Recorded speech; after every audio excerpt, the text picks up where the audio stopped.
Hello everybody and welcome back today to another Thursday thought. And today's thought is what my thought is on blanketing your horses. And everybody has their own thoughts about it. Everybody has their own ideas about it. There's about a million different reasons to not, blah, blah, blah.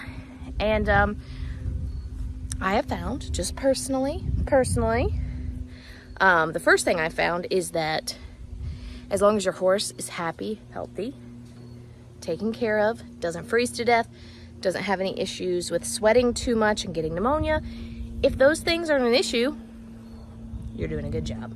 I saw this comic one time and there were these horses out in a field and they saw this horse come out there and it had all the blankets on. It had the face mask on. He had the boots, the warm boots on. He had the tail cover, the blanket, everything, like just toasted.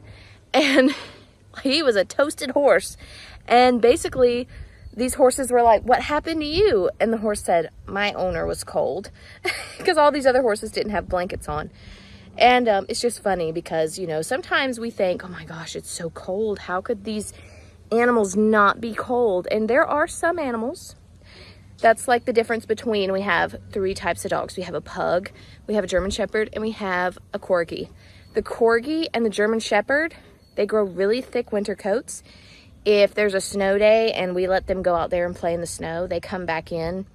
Even if they're sopping wet, they do not get that cold. Like, they don't shiver. And the pug, if it gets cool in the air, you do need to give him a little sweatshirt to wear because he gets cold.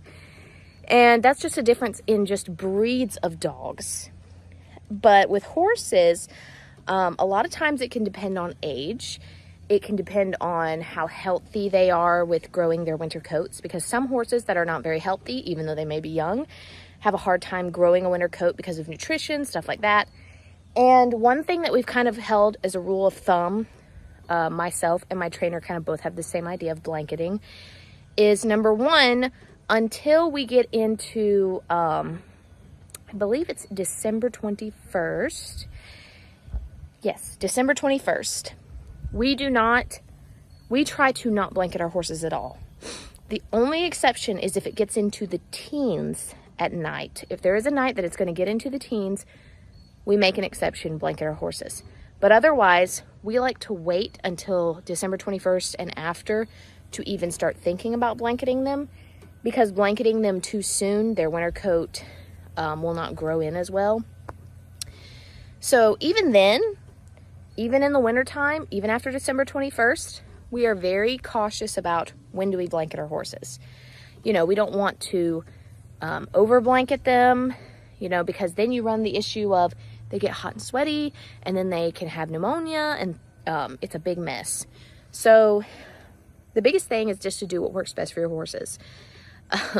It was funny. There was even another comic I saw where this woman who never put a blanket on her horse, and she walked by with this fuzzy pony, and then this other woman who had all the same kind of, like, all the blankets all over. They both walked by each other, and then there's these little thought bubbles that said, "Poor horse." I mean, it's really just a difference of what works for your horse, and that's what I found. Places like out west where they do like giant horse ranches and they have like 200, 300 head of horses, and they're having to take care of all these horses. Yeah, they don't blanket their horses.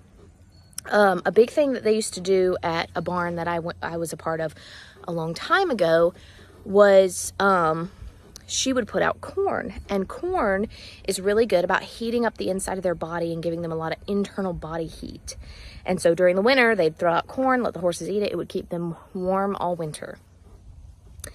Another thing is, like with Rio, because he's getting older, sometimes they have a hard time growing in that full winter coat, and even have a problem sometimes if they have certain diseases or even with age, shedding out the coat when summertime comes around. So, you know, it's something that you have to observe, and you have to see what works with your horse and what's the best for your horse. And as long as your horse is happy, healthy, and stays at a good temperature, it doesn't really matter. And there's no reason for us to fuss at someone who does blanket 24/7 and someone who doesn't. Anyways, guys, thanks for watching. I hope you enjoyed this video, and I'll see you in the next one. Bye!